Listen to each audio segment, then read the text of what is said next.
সুষ্ঠু নির্বাচন হলে বৃহত্তর নোয়াখালীতে ৩-৪টি আসন ছাড়া বাকি আসনগুলোতে আওয়ামী লীগের এমপিরা পালানোর জন্য দরজা খুঁজে পাবেন না। সম্প্রতি ওবায়দুল কাদেরের ছোট ভাই এবং নোয়াখালীর বসুরহাট পৌরসভার মেয়র পদপ্রার্থী আব্দুল কাদের মির্জার এমন বক্তব্য ভাইরাল হয়েছে সামাজিক যোগাযোগ মাধ্যমে। আলোচনা সমালোচনা চলছে রাজনৈতিক অঙ্গনে।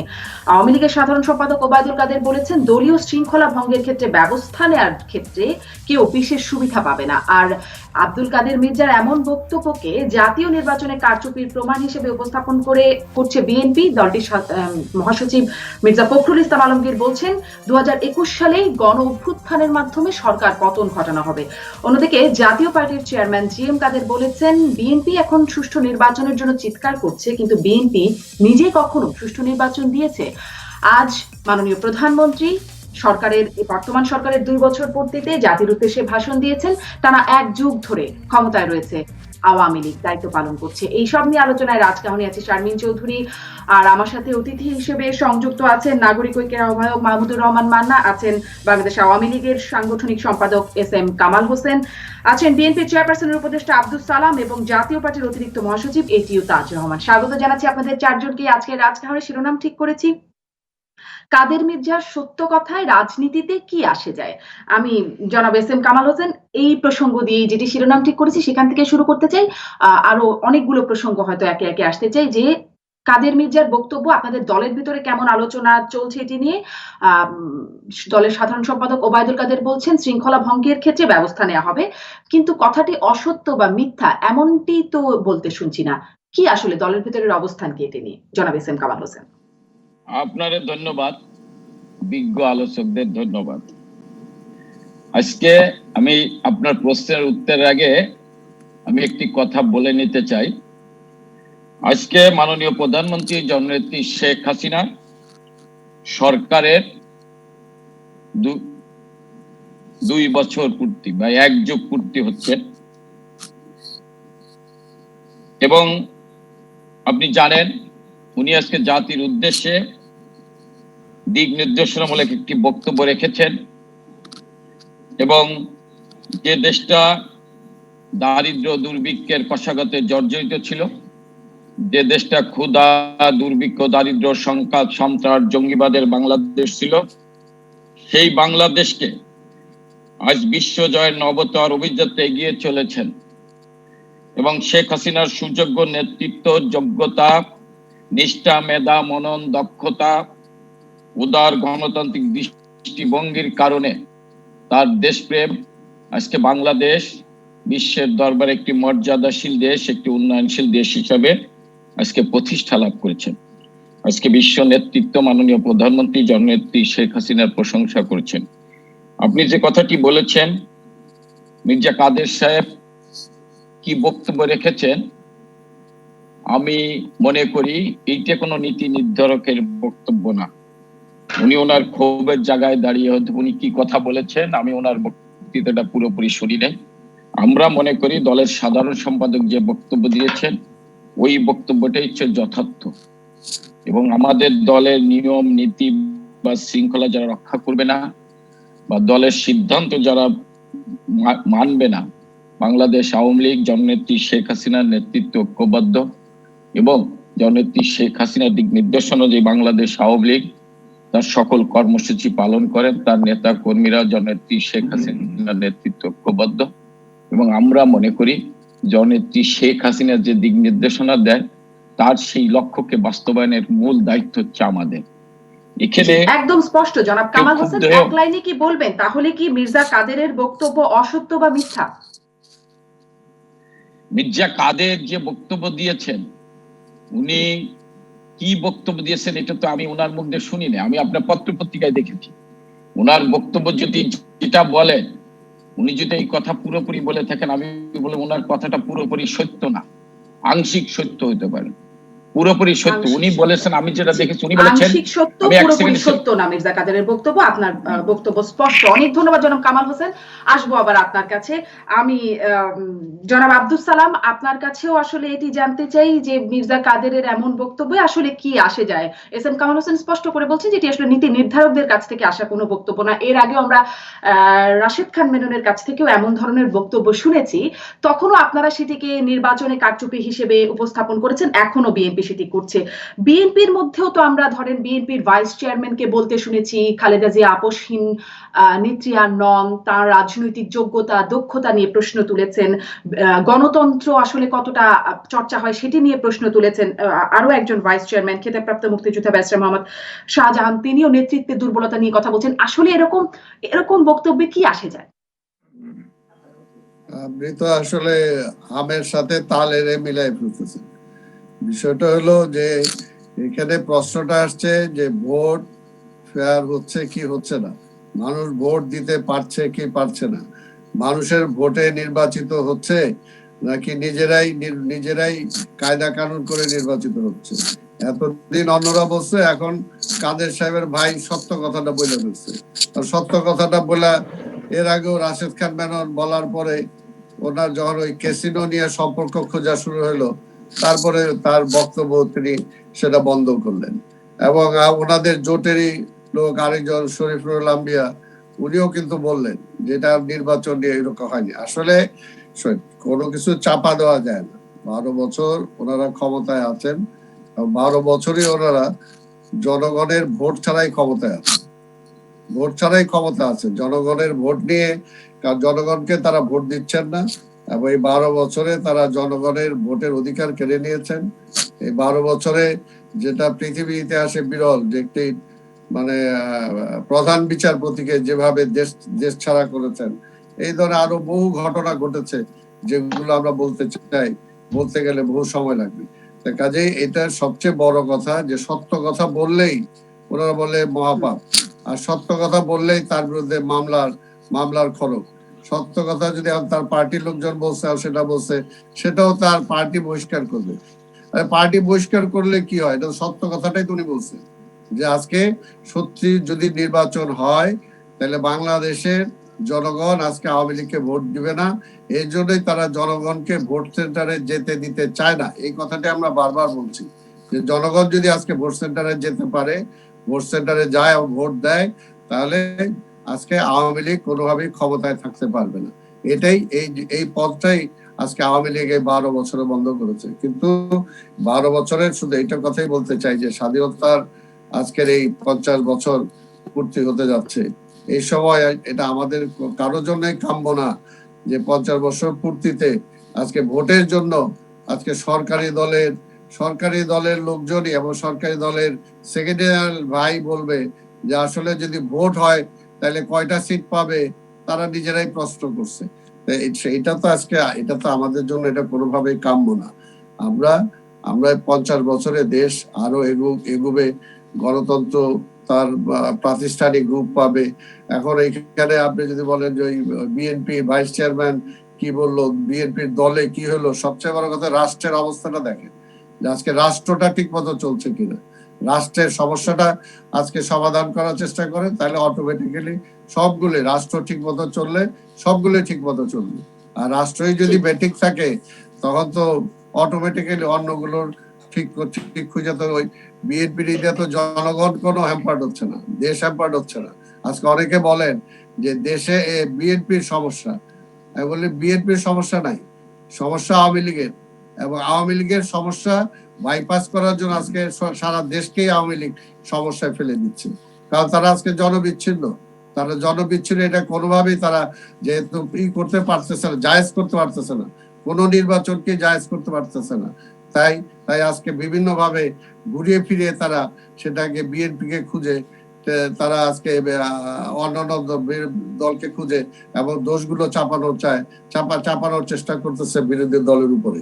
তাই আমরা বলবো যে এগুলো বলে তো কোনো লাভ হবে না। তাদের সরকারি জোটের রাশেদ খান মেনন যে বক্তব্য দিছে, উনি তো এমন না, উনি মানে একটা শিশুও না, আবার এমন বয়স্ক না যে ওনার মাথা ঠিক নাই। উনি তো সরাসরি বলছেন, আবার নিজ দায়িত্ব নিয়ে বলেছেন যে ওনার একটা পার্টির কনফারেন্সে তিনি বলেছেন যে আমি দায়িত্ব নিয়ে বলতে চাই। তারপরে এর চেয়ে বড় আর কি থাকতে পারে। এবং আজকে জি তাদের আওয়ামী লীগের সেক্রেটারি অনেক জেনারেল ভাই ধন্যবাদ জনাব বলতেছে আব্দুল সালাম। নিজে আপনার কাছে প্রকাশ্যে। আবারও আসবো। মানে কোন কথাটুকু বা কতটুকু কথা আমলে নেওয়া হবে, কতটুকু কথা নিয়ে আলোচনা হবে, হবে না, এটাই আসলে জানতে চাইছিলাম। রাষ্ট্রের অবস্থা নিয়ে নিশ্চয়ই বা এই একযোগে কেমন অবস্থায় দেশ চলছে সেটি নিয়ে আমি পরবর্তীতে একটু নিশ্চয়ই আলোচনায় আসতে চাই। জনাব মাহমুদুর রহমান মান্না, আপনার কাছেও আসলে একই বিষয়েই জানতে চাই যে এমন কথায় রাজনীতিতে কি আসে যায়? এর আগেও শুনেছি, হয়তো পরেও শোনা যাবে। জনাব মাহমুদুর রহমান মান্না, তাতে আসলে রাজনীতির অঙ্গনে কি আসে যায়? আসলে আপনাকে ভাবতে হবে যে আপনি রাজনীতিটাকে দেখছেন কিভাবে। রাজনীতির মধ্যে যদি নীতি আছে বলে মনে করেন, রাজনীতিকে যদি একটা মহৎ পেশা মনে করেন, রাজনীতি যদি মনে করেন মানবতা প্রতিষ্ঠার বাহন, রাজনীতি যদি মনে করেন একটা মানবিক আচরণ, মানবিক কার্যকলাপ, তাহলে একভাবে আসে যায়। আর যদি আপনি রাজনীতি মনে করেন কেবল ক্ষমতায় যাবার বাহন, ক্ষমতায় টিকে থাকবার বাহন এবং ক্ষমতায় থেকে যে আখের গোছাবার বাহন, তাহলে আর একটা জিনিস। এই যে দেখেন আমাদের এই উপমহাদেশে মোগল সাম্রাজ্যের সময় কি রকম হয়েছে, একদম ভাই ভাইয়ের বুকে ছুরি বসিয়ে দিয়েছে, ওটাই জাস্টিফাইড মনে হচ্ছে। তারপরে এরকম নিজের গুরু, যিনি অস্ত্রের গুরু, রাজনীতির গুরু, তাকে ফাঁসি দিয়েছেন, বহু কাণ্ড তো হয়েছে। একজন মানে সম্রাট হবার জন্য বাবাকে আজীবন বন্দী করে রেখেছেন ইয়ের মধ্যে। সেগুলো কি মানবিক ছিল? না, ছিল না। তাতে এখন যদি বলে তো রাজনীতি কি আসে যায়, কি আসলো গেল, বলতে তো পারেনি আপনি। আপনি যদি মনে করেন যে ক্ষমতাটাই আমার কাছে মুখ্য বিষয়, ক্ষমতার উপরে রাজনীতির কোনো কোয়েশ্চেন নাই, তাহলে এটা বলতে পারেন। আর যদি তা না বলেন, তাইলে আমি আপনাকে বলি, এই যে আমি দেখলাম এখন কামাল বলল, কামালকে ব্যক্তিগতভাবে বলছি না, গতকালকেও আমি একজনের সঙ্গে টক শোতে ছিলাম, আওয়ামী লীগের নেতা, তিনি বললেন একই কথা, যে কাদের মির্জা আসলে কি বক্তৃতা করেছেন এটা আমি ঠিক জানি না। How come? এত বড় একটা ঘটনা সারা দুনিয়া জানে, ওনারা জানেন না? আচ্ছা, হতে পারে জানেন না, অনেকেই জানেন না একটা ঘটনা। আমি সেটা বলি, এটা প্রথম আলো পত্রিকাতে আমি পড়েছি। অনেকে জিজ্ঞেস করেছে তারা যে আপনি এরকম কথা হঠাৎ বলতে শুরু করলেন কেন, কি ব্যাপার? তখনই বলেছে আমি মারাত্মক অসুস্থ, যে আমেরিকাতে ছিলেন, আমেরিকাতে থাকতে গিয়ে তিনি মনে করেছেন যদি বেঁচে আসেন, আল্লাহর কাছে বলেছেন, আল্লাহ যদি তুমি আমাকে আবার পৃথিবীতে ফিরে দাও, জীবন ফিরে দাও, এরপর থেকে আমি তোমার পথে থাকবো, আমি সত্য কথা বলবো। এবং দ্যাট হি হ্যাজ স্টার্টেড। মানে আমি তো তাকে স্যালুট করি যে উনি একেবারেই আত্মদহনে, আত্মজিজ্ঞাসায়, দংশনে এই কথাগুলো বলছেন।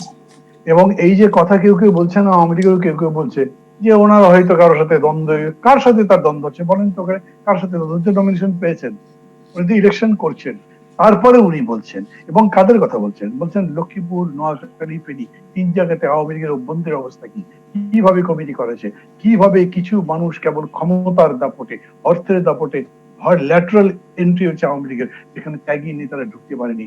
এর কোন কথাগুলো মিথ্যা? এখন আপনি যদি বলেন তাতে কি যায় আসে, এইটা তো বলতেই পারেন জনগণ কি ভাবলো তাতে কি যায় আসে, আমাদের তো ভোটই লাগে না। আমরা তো যখন মনে করি কেড়ে নিয়ে চলে যাই, যখন মনে করি একটা জাল বিছা দিয়ে অন্যকে নির্বাচন করতে দেই না। এবং এখন আমি বলছি যে পুলিশ আমার হাতে আছে, বিজিবি আমার হাতে আছে, আমাকে কে সরাতে পারে? তো সেটা তো একটা রাজনীতি করতে পারেন, তবে এগুলোর শেষ আছে, এবং সেই শেষটা খুবই করুণ হবে। এবং ওই যে মির্জা ফখরুল ইসলাম আলমগীর আজকে বলেছেন যে অভ্যুত্থানের মধ্যে ওনারা 2021 সাল বলেছেন, ভেরি গুড। জানি না কবে পারবেন বা কবে আমরা সবাই মিলে পারবো, কিন্তু এটা ঠিক এই সরকারকে যেতে হবে, এবং যখন যাবে তখন সমস্ত শরীরে কেবলমাত্র কলঙ্কের তিলক থাকবে।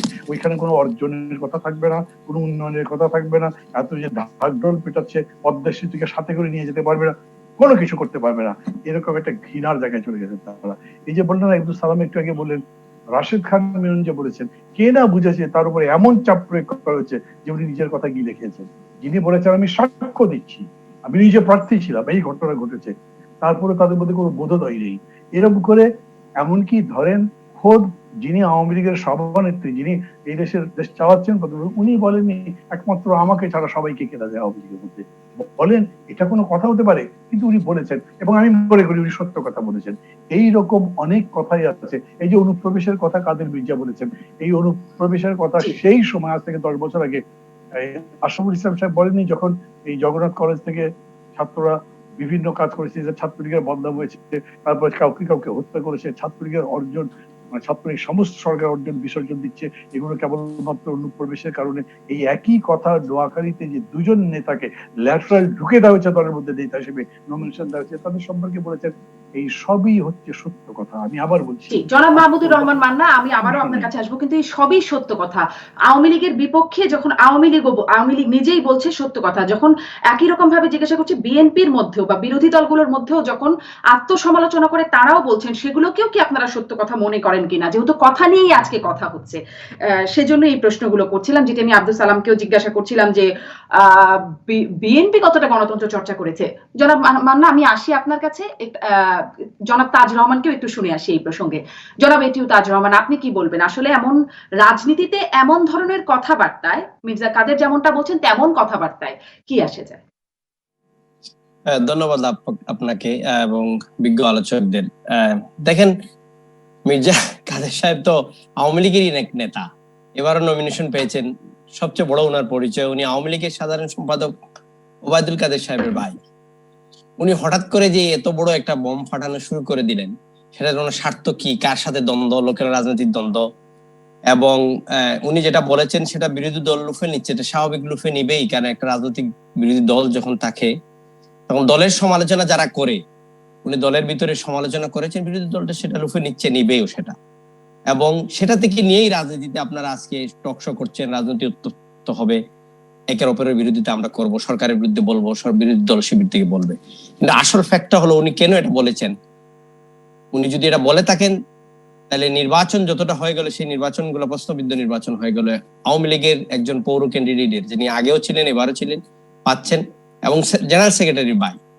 তবে রাজনীতিতে সব দলে এরকম কিছু আছে, থাকে। কিন্তু আমি মনে করি একজন রাজনৈতিক দলের নেতা হিসাবে ক্ষুদ্র, প্রত্যেকটা রাজনৈতিক দলের মুখপাত্র থাকে, সেই মুখপাত্রের বাইরে যারা বক্তব্য দেন, রেগুলিয়ান হয় বা দলের বিরুদ্ধে, তখনই হয় কি এটা দলের শৃঙ্খলা ভঙ্গ হয়। উনি যদি সত্যও বলে থাকেন তাহলে দলীয় ফোরামে বলা উচিত ছিল। দলকে ছোট করে একটা বক্তব্য যখন একটা রাজনৈতিক নেতা দেয়, আমিই দেই আমার দলের চেইন অফ কমান্ডের বিরুদ্ধে, তখন দলীয় শৃঙ্খলা ভঙ্গ হয়। প্রত্যেকটা রাজনৈতিক দলের এটা আছে। রাজনীতিতে আজকে যে জিনিসটা হচ্ছে ভোট এবং ভোটের নির্বাচন সুষ্ঠু না, এটা কিন্তু বাংলাদেশে চলেই আসছে। আমরা কিন্তু অনেক সাফারার এই ভোটের জন্য। এদেশে হয় নাই, 96-এও তো হয়েছে 15 ফেব্রুয়ারিতে। এদেশে আরো হয় নাই, ঢাকার উপনির্বাচনেও তো হয়েছে। আপনি আমার দলের চেয়ারম্যান জনাব জিএম কাদেরের কথা বললেন যে বিএনপি চিল্লাচিল্লি করছে, ওদের সময় কি নির্বাচনে সুষ্ঠু হয়েছে? এদেশের আজিজ সাহেব নির্বাচন কমিশনার হয়েছিলেন, আপনি জানেন। বয়স বাড়িয়ে কিন্তু মধুর সাহেব আজিজ সাহেবকেও প্রধান নির্বাচন কমিশনার করেছিলেন এদেশের নির্বাচনে জিতে আসার জন্য। আমাদের রাজনৈতিক দলগুলা সবাই যারাই রাষ্ট্র ক্ষমতায় যখন যায়, তখন ক্ষমতায় টিকে থাকার জন্য এইসব আমরা করেই যাচ্ছি। নির্বাচন এখনো পর্যন্ত সুষ্ঠু হচ্ছে সেটা আমি কখনো বলবো না। এদেশের মানুষের ভাগ্য উন্নয়ন বা পরিবর্তন হচ্ছে সেটা ঠিক, কিন্তু এখনো পর্যন্ত মানুষ ঠিক মতো নির্বাচনে ভোট দিতে পারছে না, এই কথাটি সত্যি। সেটা পারছে না। এখনকার প্রশাসন যারা আছেন, উনি আওয়ামী লীগের চেয়ে বড় আওয়ামী লীগার হয়ে গেছেন। নির্বাচনে মানুষ ভোট দিতে গেলে ওনারা খেয়াল করেন কে ভোট দিতে হবে কে না। কেন জানেন?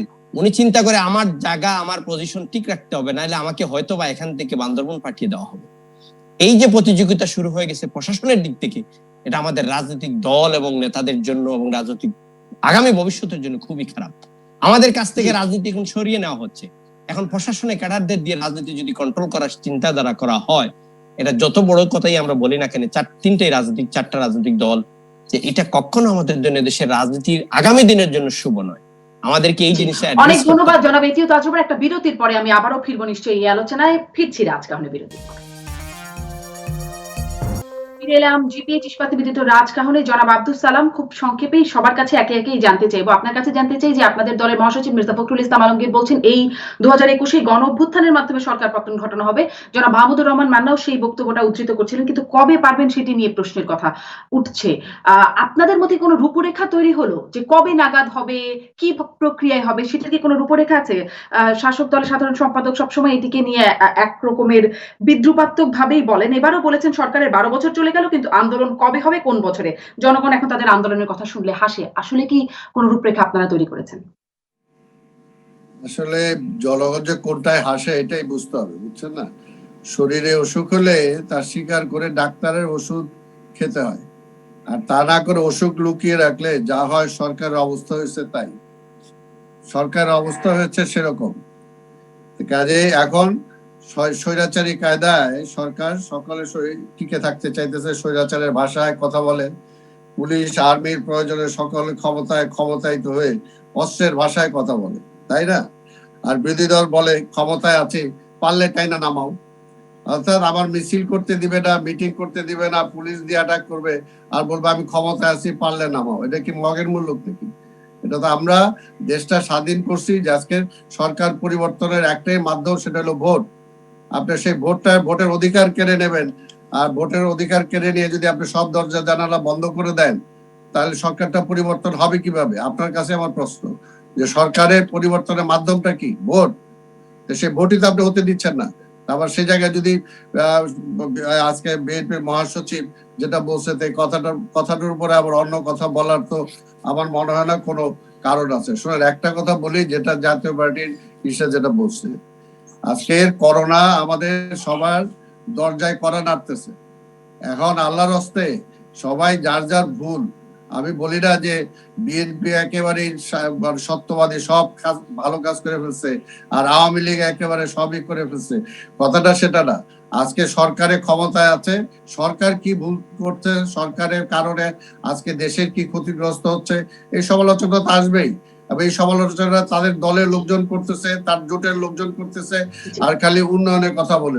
উন্নয়নের দোহাই যদি আজকে দিতে যান, তাহলে আজকে অনেকগুলো কথা বলতে হবে এখানে। জি, এই কথাটাই আমি তাহলে জনাব আব্দুল সালাম একটু পরে আসি, যে উন্নয়ন এবং সমালোচনার জায়গাটা আমি আসবো। জনাব আব্দুল সালাম, আপনার কাছে নিশ্চয়ই পরের অংশে আমরা এটা নিয়ে কথা বলতে চাইবো। জনাব মাহমুদুর রহমান মান্না, আপনার কাছে এইবারে এই অংশে যেই প্রসঙ্গ তুললাম, গণ অভ্যুত্থান, কবে পারবেন সেটা নিয়ে আপনিও প্রশ্ন তুলছিলেন। আসলে আপনারা ঐক্যবদ্ধ হলেন, জাতীয় ঐক্যফ্রন্ট হলো, তারপরে কি লাভ হলো? আপনি বলছেন যে কৌশল বা পুতু করে আন্দোলন হয় না, আপনার বক্তব্য যেটি গণমাধ্যমে আসছে, কিভাবে হয় সেই প্রক্রিয়াটা? কি আপনাদের মধ্যে, ঐক্যফ্রন্টের মধ্যে কোনো আলোচনা আছে? আবার প্রশ্নটা বলেন। জনাব মাহমুদুর সব রহমান, দরজা জানালা বন্ধ করে দিলে কি হয়?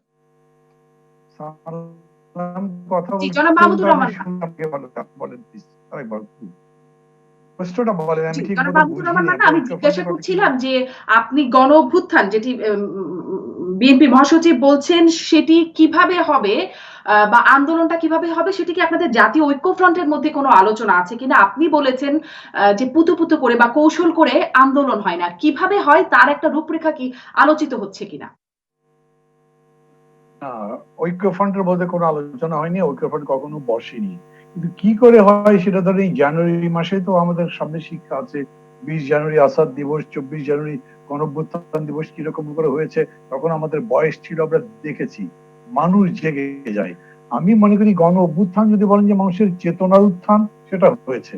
সরকারকে কেউ পছন্দ করে না, সবাই চায় যে সরকারটা চলে যাক, নতুন কিছু হোক, একটা গণতান্ত্রিক ব্যবস্থা প্রবর্তিত হোক, সবাই চায়।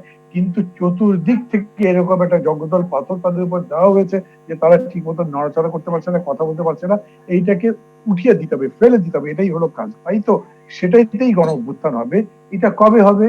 আমি পারলে তো কালকেই করতে চাই, কিন্তু কালকে কি করতে পারবো? আমারও তো শক্তি নাই। সবাই মিলে করা দরকার। এই জন্য আমি মির্জা ফখরুল ইসলাম আলমগীরের কথা বললাম, যে উনি যখন বলছেন যে এটা এই 21 সালের মধ্যেই করবো, এটার মধ্যে যদি থাকেন তাহলে 21 সাল পুরোটা লাগবেও না, তার আগেই হয়তো হয়ে যাবে। আমি মনে করি সরকার এত অপ্রিয় আছে, মানুষ যদি জনগণ একবার পথে নামে, সরকার তাদেরকে আটকে রাখতে পারবে না। অনেকগুলো ঘটনা আমরা দেখছি। আর কেবলমাত্র নিজেদের ক্ষমতাকে রাখবার জন্য তারা এত সব অন্যায় করছে, যে এগুলো নিয়ে আমি মনে করি যে বিস্তারিত বলবার কোনো দরকার নেই। শুধুমাত্র কথা হচ্ছে ওই যে বলে না, এ শিকল ভাঙবো আমি কেমন করে, ওরা 11 জনের গান ছিল, সম্ভবত ওরা 11 জন হবে, বা খাদাদার কোন একটা ছবির মধ্যে। এই শিকল ভাঙার গানই এখন আমাদের দরকার। এই সরকার চাই না, একটা গণতান্ত্রিক সরকার চাই। সেই দাবিতে রাজপথে নামতে হবে। জি, অনেক ধন্যবাদ জনাব মাহমুদুর রহমান মান্না। জনাব এস এম কামাল হোসেন, এই প্রসঙ্গে আপনি কি বলবেন? বিএনপি বা বিরোধী দলগুলো আন্দোলন করতে পারছে না বলেই কি এই দাবিগুলোর কোনো যৌক্তিকতা নাই? আমি অনেক সবার প্রশ্ন শুনছি, আপনার কাছে অনুরোধ করব একটু শোনেন। আমি যেটা বলি, মোটামুটি 2 মিনিট। সালাম সাহেব একটু সালাম সাহেব বলছেন বিচারপতিকে আমরা বিদায় দিচ্ছি। বিচারপতিকে আমরা বিদায় দেয়নি, 4 জন অ্যাপিলেট ডিভিশনের বিচারপতি ওনাকে মেনে নেননি বলে তিনি পদত্যাগ করতে বাধ্য হয়েছেন। সালাম ভাই যদি বলতেন যে আমাদের নেতা জিয়াউর রহমান 2 জন বিচারপতিকে জোর করে অপসারণ করছেন, জিয়াউর রহমান সাহেব, এবং 2 জনের নাম আমি বলতে পারি, এবং বেগম খালেদা জিয়া ক্ষমতায় আসার পর 11 জন বিচারপতিকে জুডিশিয়াল কাউন্সিলের মাধ্যমে অপসারণ করছিল। আওয়ামী লীগের ইতিহাসে বিচার বিভাগের কোনো হস্তক্ষেপ করার কোনো ইতিহাস নেই। আর একটা কথা বললেন উনি, গণভোটের কথা বললেন, এইটা উনি জানেন কিভাবে? উনি 12 বছর যে এই সরকার ভোটার বিন আছে, আমি ধরে নিলাম যে 2018 সালের 30শে ডিসেম্বরের নির্বাচন প্রশ্নবিদ্ধ হয়েছে, কিন্তু 2008 সালের নির্বাচন কি প্রশ্নবিদ্ধ হয়েছে? অর্থাৎ চোরের মার বড় গলা। আমরা বলছি সামরিক শাসকদের বিরুদ্ধে লড়াই করে গণতন্ত্র আনছি, সেই গণতন্ত্রের পিছনে ছুরিকাঘাত কে করছে? বেগম খালেদা জিয়ার নেতৃত্বে বিএনপি যখন ক্ষমতা আসছে তখন মাগরণ নির্বাচনে টেবিলের উপর ব্যালট রেখে সিল মারছে। উনরা সুশাসনের কথা বলেন। মাহমুদুর রহমান মান্না ভাই, আমি খুব শ্রদ্ধা ব্যক্তি, প্রশ্ন করতে চাই, বি চৌধুরীর মতো লোক রাস্তা দিয়ে দৌড়াইছিল কেন? কোন দেশে গণতন্ত্র ছিল? সমাবেশের কথা বলেন, আপনার চোখে স্পিন্টারের চিহ্ন আছে। 21শে আগস্ট আওয়ামী লীগ অফিসের সামনে সমাবেশ করতে দিয়েছিল, আজকের প্রধানমন্ত্রীকে হত্যা করার জন্য 11টি গ্রেনেড নিক্ষেপ করেছিল। গণ অভ্যুত্থানের কথা বলেন, গণ অভ্যুত্থান 2018 সালের 30শে ডিসেম্বরের নির্বাচনকে সামনে রেখে কামাল হোসেনের নেতৃত্বে আপনিও সেই জোটের নেতা ছিলেন, সালাম সাহেবরা সেই জোটের নেতা ছিলেন। আমরা শুনেছিলাম 31 ডিসেম্বর সকালবেলা হাঁটতে হাঁটতে গিয়ে বেগম খালেদা জিয়াকে কারাগার থেকে নিয়ে আসবেন, কিন্তু একজন লোকও রাস্তায় 31শে ডিসেম্বর দেখি নাই। এই হচ্ছে গণ অভ্যুত্থান। কারণ উনরা জনগণ থেকে বিচ্ছিন্ন। উনরা যাকে নেতা মেনে দল করেন, বাংলাদেশের মানুষ তাকে ঘৃণা করে। কারণ বাংলাদেশের মানুষ 2001 সাল থেকে 2006 সাল সুশাসন গণতন্ত্র দেখেছেন, মাহমুদুর মান্নাও দেখেছেন। আর গায়ে স্পিন্টারের দাগ আছে, তার গায়ে পুলিশের বাড়ি আছে, বি চৌধুরীর উপর হামলা হয়েছে, তুফাইল আহমদের উপর হামলা হয়েছে, মতিয়া চৌধুরীকে টেনে হেসড়ে পুলিশ ধরেছে। এই তো সুশাসন। আজকের বিরোধী দলের নেত্রী ক্যান্টনমেন্টে ঢুকতে পারেনি হুমায়ুন আজাদকে দেখতে গিয়ে। আমি যদি বলতে চাই যে গণ অভ্যুত্থান আজকে বাংলাদেশের জনগণ, আমার কথা না, বিদেশের সংস্থা আইআরআই বলেছেন 83% লোক মনে করে শেখ হাসিনার নেতৃত্বে ভালো আছি।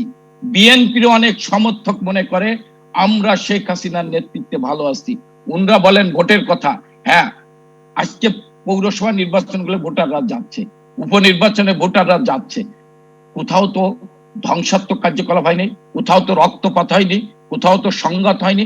আমি স্বীকার করি ভোটারের সংখ্যা কমেছে, কাউকে তো বাধা দেওয়া হয়নি।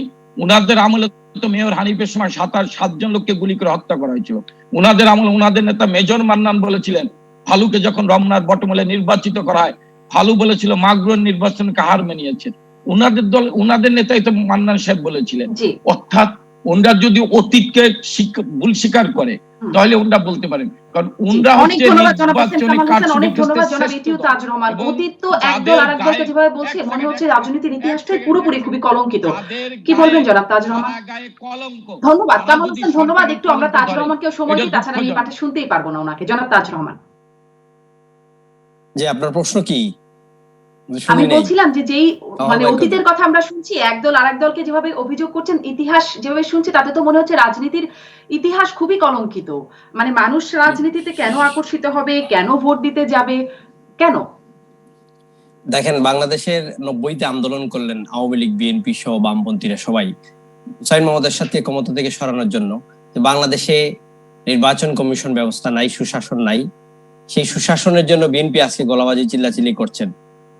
সেই সুশাসনের জন্য আওয়ামী লীগ আমাদেরকে সাথে নিয়ে বিএনপিকে সরানোর জন্য 2006-এ আন্দোলন করেছি আমরা। ইয়েসুদ্দিন আহমদের তখন কেয়ারটেকার গভর্নমেন্ট আসলো। বুট এদেশের 90-এর পরবর্তী মানে 91 নির্বাচনে বলা হয়েছিল সূক্ষ্ম কারচুপি হয়েছে, 2008-এর নির্বাচনে বলা হয়েছে, প্রত্যেকটা নির্বাচনে বিরোধী শিবিরকে হেরে যাওয়ার পর বলা হয়েছে আমাদের দেশে এখনো ভোটের ব্যবস্থা যেটা আছে এটা সুষ্ঠু ভোট হচ্ছে না। এখন ভোটের কিন্তু একটু বেশি হয়ে যাচ্ছে। যখন আমরা নির্বাচনের আওয়ামী লীগের সাথে নির্বাচনী একটা জোট, আমরা সেই নির্বাচনী জোটের অংশীদারিত্ব হিসাবে আমরা নির্বাচনে, প্রত্যেকটা নির্বাচনে আমাদের বর্তমান চেয়ারম্যান জনাব জেএম কাদের বলেছেন আমরা প্রতিদ্বন্দ্বিতা করব। কিন্তু তৃণমূল থেকে আমাদের যে পরিমাণ কমপ্লেইন আসছে আমাদের চেয়ারম্যানের কাছে, উনি কথা বলছেন আমাদের সাথে, তাতে মনে হচ্ছে যে প্রশাসন তো মানে নির্বাচন কারো করতেই দিচ্ছে না। প্রশাসনের এই অদ্ভুতপূর্ণ আচরণ, এত বাড়াবাড়ি, এটা সরকারের নির্বাচন ব্যবস্থাকে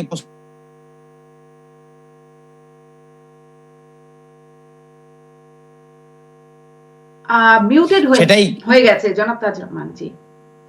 জি জি আমি আমার আপনাকে মনে হয় একটা বলছি কোন বিরতি নিয়ে আসি, রাজনৈতিক দল বিরতি যদি নিয়ে এসে হঠাৎ ক্ষমতায় করে থাকে, আপনার অংশটুকু একটু লাস্টের অংশটুকু একটু মিউট হয়ে গেছে। একটা বিরতির পরে এসে আমি আবারও নিশ্চয়ই আলোচনায় আসছি।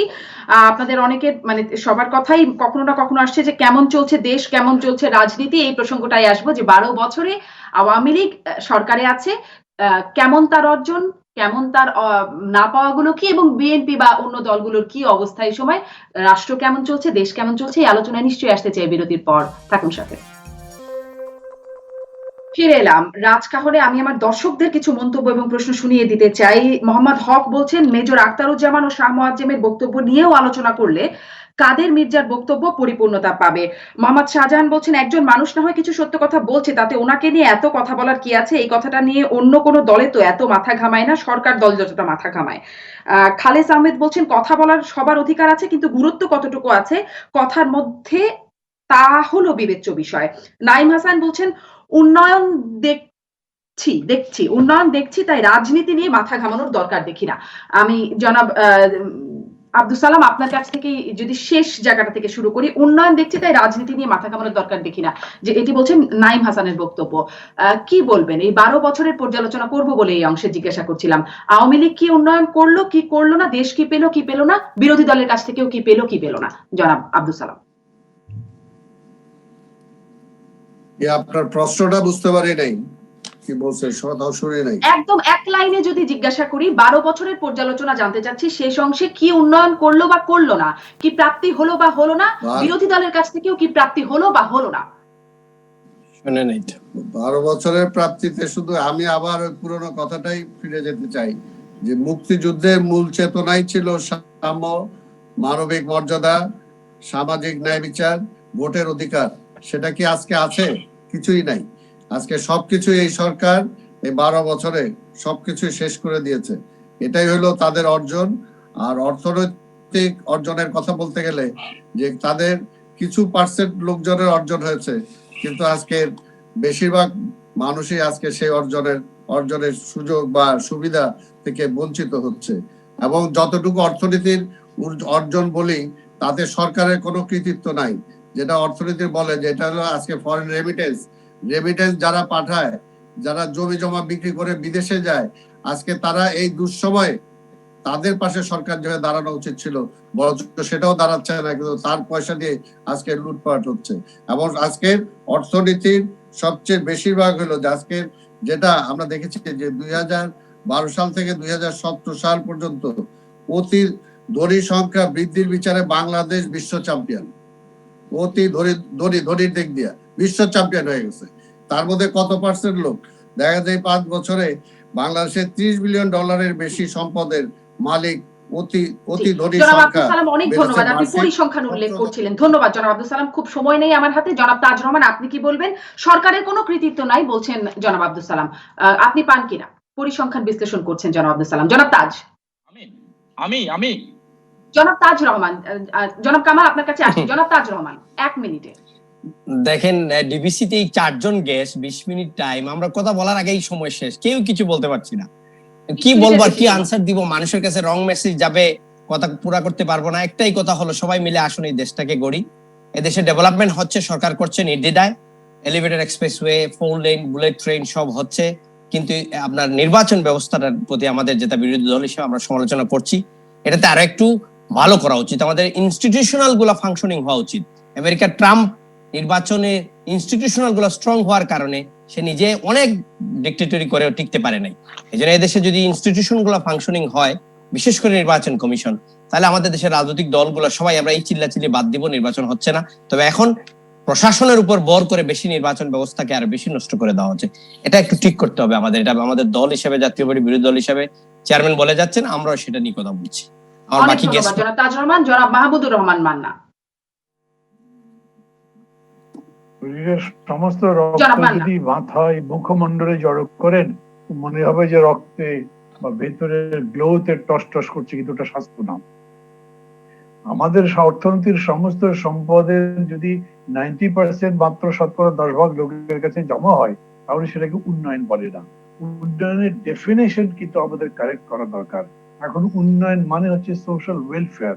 উন্নয়ন মানে কেবল ব্রিজ, কালভার্ট, বড় বড় বিল্ডিং, বড় বড় স্থাপনা, এগুলো বোঝায় না। এখন সেই দিক থেকে আমি বলবো এই উন্নয়ন, ওই যেরকম করে ইয়ে বললেন, সালাম বললেন, কি রকম বৈষম্য তৈরি হয়েছে, অথচ দেখেন কোনো ইনভেস্টমেন্ট নাই, কোনো এমপ্লয়মেন্ট নাই, কোন রকম মানুষের মনে শান্তি ইত্যাদি নাই, জিনিসপত্রের দাম বেশি, সমস্ত দিক থেকে মানুষ একটা পর্যদস্ত অবস্থার মধ্যে আছে। দেশে আইন শৃঙ্খলা নেই, দেশে মানুষের নিরাপত্তা নেই, নারী সম্ভব নেই, ভোট অধিকার নেই। এই দেশের সবচেয়ে বড় যে জিনিস গণতন্ত্র, সেই গণতন্ত্র ডাকাতি করে নিয়ে গিয়ে এরা ক্ষমতায় বসে এখন আমাদের খালি উন্নয়ন উন্নয়ন একটা মুক্তির মতো ছড়াচ্ছে।